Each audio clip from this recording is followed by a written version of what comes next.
O programa de eficiência energética é algo extraordinário para o Brasil. É uma forma de fazer com que parte da receita do setor elétrico tenha o destino de buscar contribuir para que haja uma maior eficiência e racionalidade no uso da energia elétrica.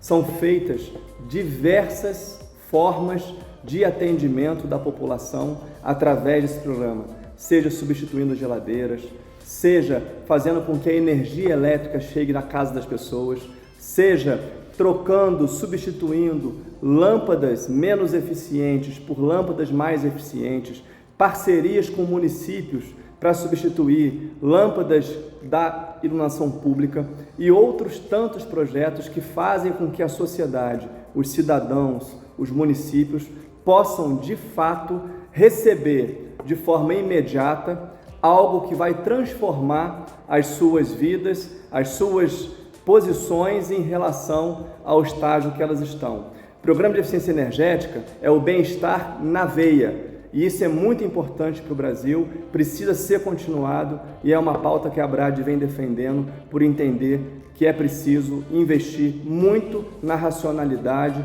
e no consumo consciente da energia elétrica. A eficiência energética ela tem um potencial importante no Brasil e boa parte desse potencial tem sido aproveitado, né? O conceito de eficiência energética ele é amplo e a gente precisa entender qual é a fronteira do sistema que a gente está olhando para calcular o potencial. Então, quando a gente olha a economia como um todo, a gente percebe, por exemplo, que no seu indicador mais abrangente da intensidade energética, a variação não é muito grande, é razoavelmente estável no Brasil. Mas quando a gente pega um indicador mais apropriado, que é um índice que tira os efeitos estruturais, as distorções cambiais sobre esse indicador, aí a gente vê um percentual bastante significativo de ganho de eficiência energética nos últimos 10 anos, em torno aí de uns 14%, 15%, né, no total de ganhos de eficiência. Obviamente, o Brasil sendo um país ainda com uma necessidade de acesso à energia muito grande, muitas vezes o ganho de eficiência energética ele não é percebido. Então, por exemplo, você troca um aparelho de condicionamento de ar em casa por um equipamento mais eficiente. Isso te libera renda que você alocaria na conta de eletricidade.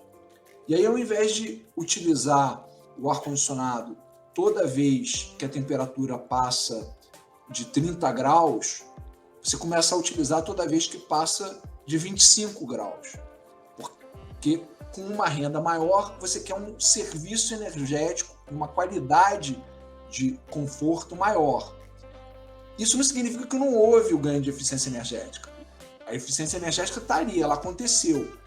Mas isso me gerou uma possibilidade de ampliar os serviços energéticos e a minha qualidade de vida, o meu conforto. Então, a depender de como você mensura, você não percebe que esse ganho de eficiência energética foi efetivo, embora ele estivesse lá.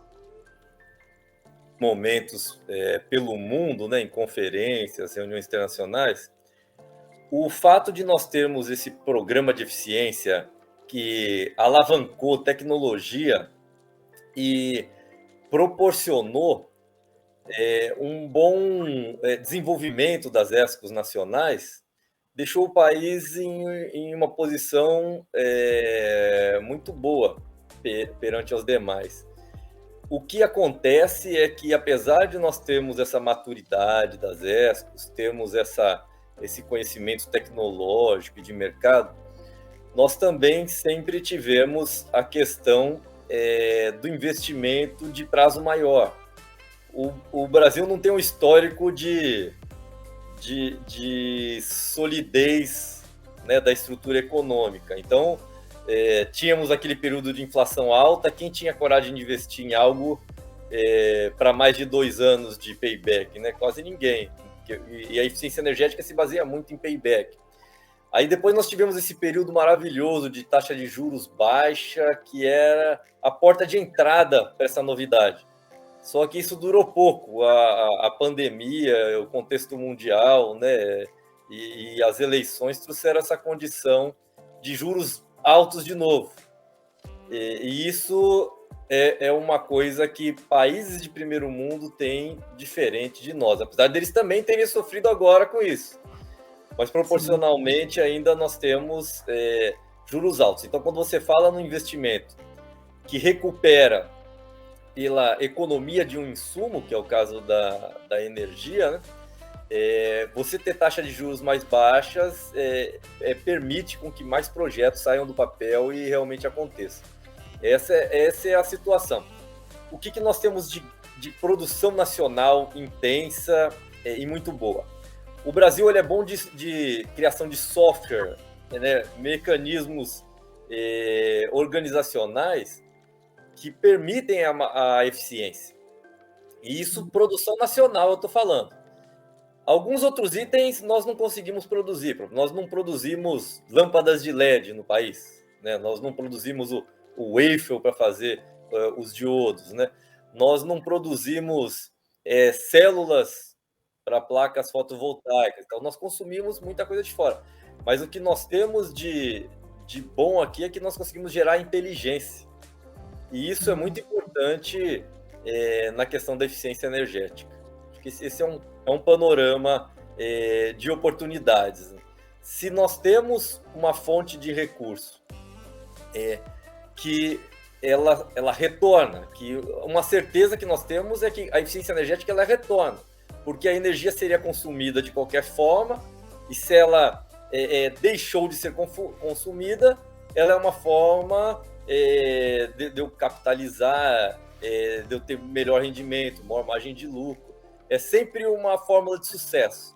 E ela beneficia toda a cadeia, ela beneficia a geração, beneficia a transmissão, beneficia a comercialização da energia em si. Então, a eficiência energética, eu diria que é a fonte mais limpa do mundo e muitas vezes a mais barata. Então, hoje no Brasil, e por isso que eu mencionei na minha primeira fala a importância da precisão dos conceitos, né? A maior parte da política de eficiência energética, e isso é correto, e isso é assim no mundo todo, ela foca em equipamentos e em processos. Então, ela vai mais no nível do serviço energético e no nível dos equipamentos e dos processos. Quando a gente começa a falar de uma eficiência mais sistêmica, a gente começa a colocar outras questões que fogem, extrapolam a eficiência energética, a política de eficiência energética. E aí a gente precisa conectar as políticas de eficiência energética com políticas mais amplas, tecnológicas, de competitividade, mesmo macroeconômicas, que, em última instância, requerem uma abordagem mais ampla do que uma política de eficiência energética pode entregar.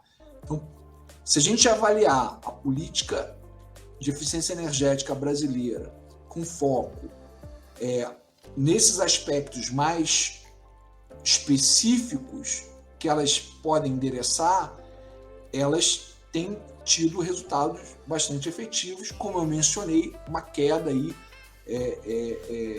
do uso de energia, ou melhor dizendo, um aumento da eficiência no uso de energia de 15% nos últimos 10 anos. Então a gente tem uma medida de eficiência bastante robusta.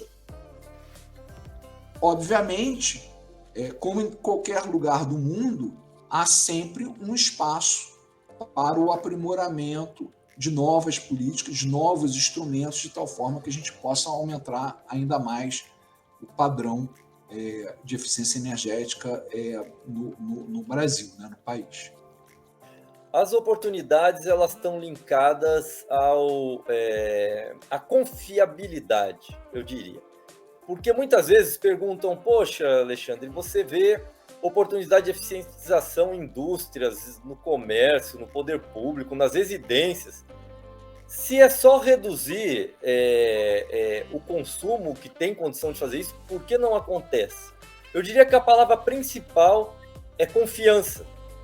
Se eu tenho confiança, eu consigo equacionar e colocar o recurso financeiro, o recurso tecnológico e o recurso humano para que a eficiência energética aconteça. Então, eu diria para você que a palavra principal nesse caso é confiança.